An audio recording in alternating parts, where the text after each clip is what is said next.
Greetings, ladies and mental gents, and welcome to this narration of the web series Accidentally Adopted.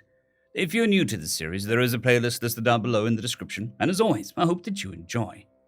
Part 3, Chapter 4, Legally.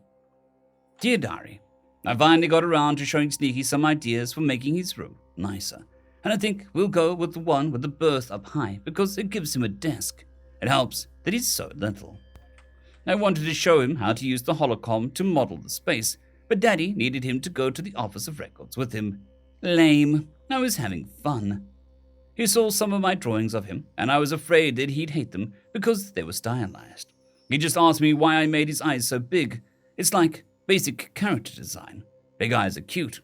I mean, compared to his head size, Sneaky's already has big eyes, so it's not really that much of an exaggeration.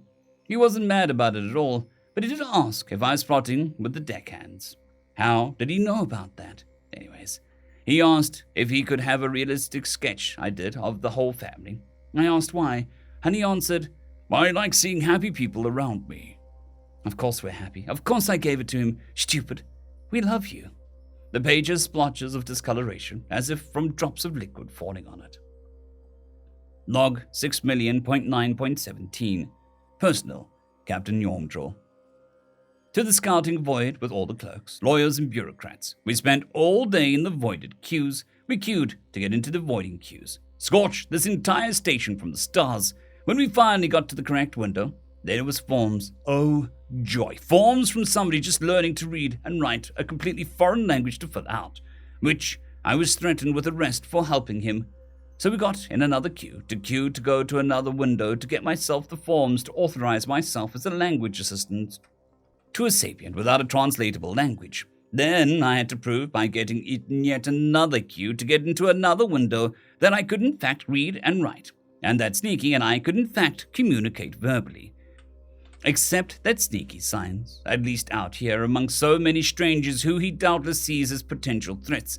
He signs.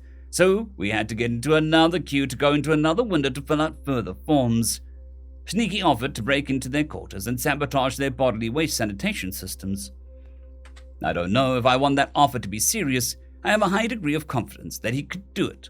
I made a counter-offer of watching Call of the Blade. This was acceptable. Well, we got Sneaky's legal status changed from animal to person, which of course couldn't have been the end of things. No. Now Sneaky is being subpoenaed by the defense. Stars save me. What in the name of every course ever charted could they hope to gain? The cruelty to animals charge is bound to be upgraded to psychological assault under color of care. Call of the Blade, a good movie will help. After that, Squall Sailor. Journal entry 21, date 136. Name, Greg George. Feck the Xenos DOR. Fecking standing in fecking line all fecking day. I swear if Pops gives the word, not a single one of those fecking squids will have an operating toilets or whatever the feck they use. We'll sail for the trial in the morning, so it's unlikely. Oh, and the defense wants to talk to me. Sure, I'll lay out just how completely fecked your client is, fecko. Anyways, we watched the badass movie again. It was about a hero dude and a lady trying to get married, but fuckface wanted her for himself. Apparently, he thought that since he'd only maimed her brother at a tournament, that meant that she should be ingratiated to him, since her family's enemies had paid the other contestants to murder him.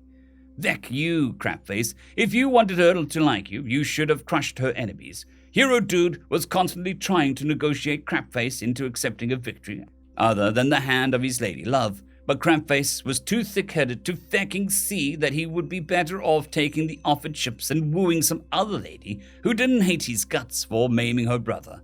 So yeah, the movie was fecking badass. Pops wanted to watch another movie, but Mom declared bedtime. Being stuck on station makes her restive. She wanted Pops to herself for a little stress relief, I think. End of chapter. I would just like to thank the T5 supporters: Bushmaster117, Casper Arnholtz, Dragzoon W.R.E, Elijah Silvercross, Gray, Jon Creighton, and Sevaren Serberous. Thank you very much.